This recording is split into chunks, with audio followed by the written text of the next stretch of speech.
La Honorable Cámara de Diputados de la Nación vivió una nueva semana de fuerte trabajo legislativo e institucional, en la que aprobó importantes proyectos de ley en una nueva sesión especial. Recibió al ministro Duhovne en la Comisión Bicameral de Seguimiento de la Deuda Externa y continuó con la toma de declaraciones relacionadas con la desaparición del ARA San Juan. Diputados aprobó la integración urbana y las leyes Justina y Brisa.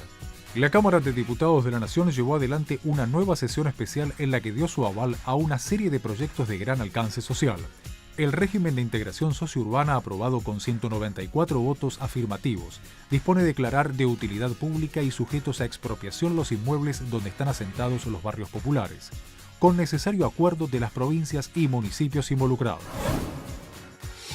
Esto está bueno porque empodera a la persona con derecho a poder ser dueño de esa tierra, ¿no? De poder acceder a esa tierra, que muchas veces son terrenos fiscales, y el Estado debería ser más ágil en la otorgación de esa tierra, también obviamente por medio de créditos y demás, pero me parece que le va a permitir, no solo en La Pampa, sino en todo el país, poder acceder al derecho a la tierra. Un montón de personas que hoy, por distintas situaciones, están en una situación precaria.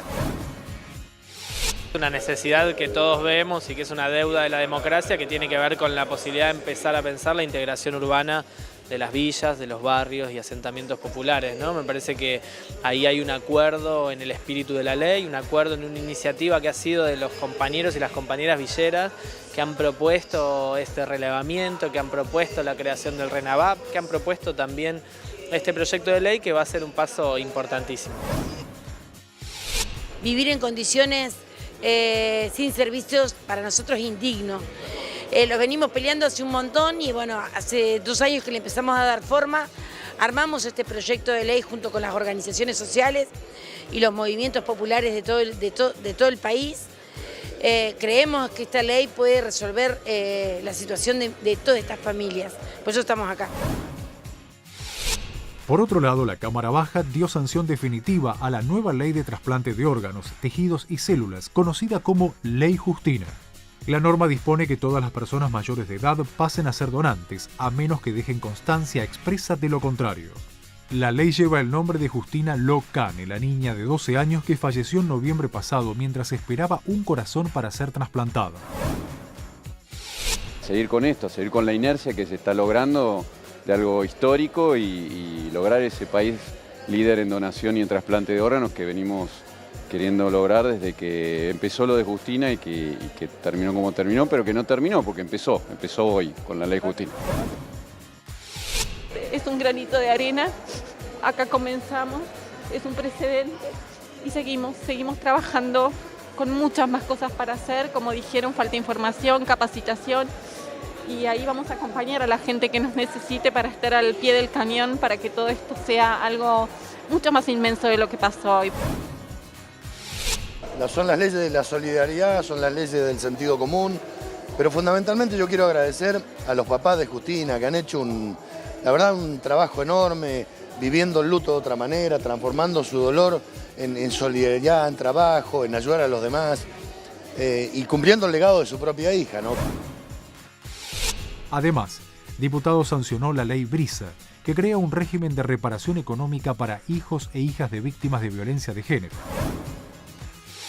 Y para atender integralmente a esta tragedia de la expresión más extrema de la violencia de género, que es el femicidio, faltaba esta ley.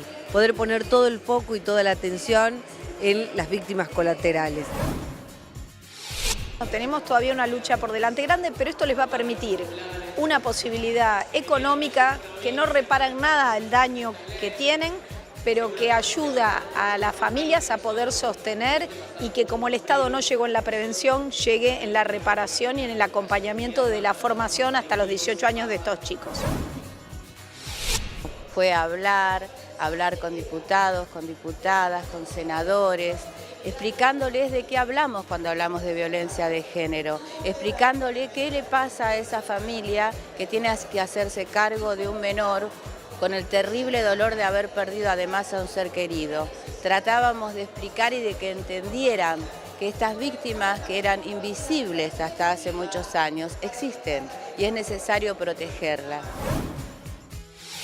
Durante la misma sesión, el Pleno del recinto aprobó un proyecto que propone crear el Plan Nacional de Reducción de Pérdidas y Desperdicio de Alimentos.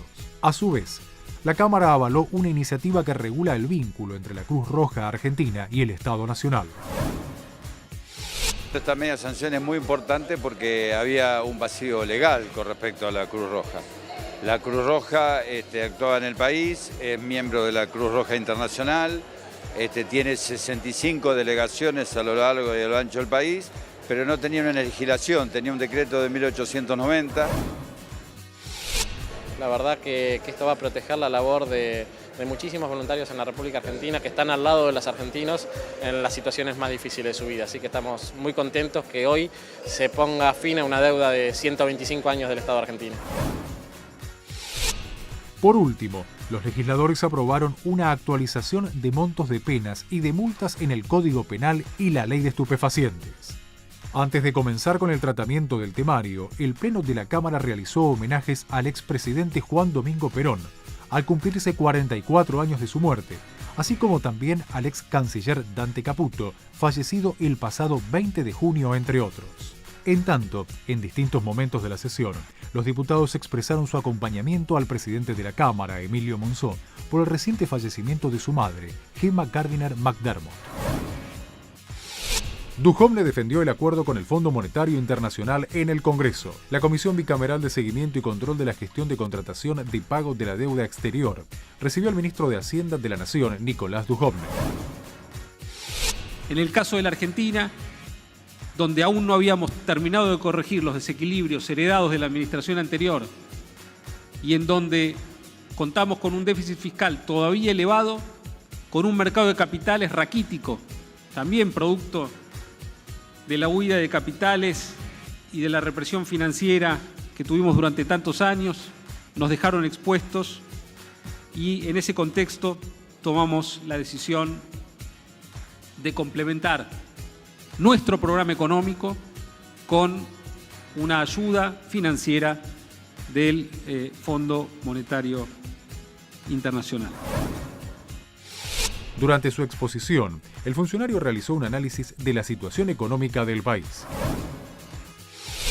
Se conjugó además de la sequía una baja muy importante en el precio de la soja, que desde los máximos que tuvimos durante la administración precedente, hoy se sitúa en un precio 52% más bajo que el que mostraba en el pasado.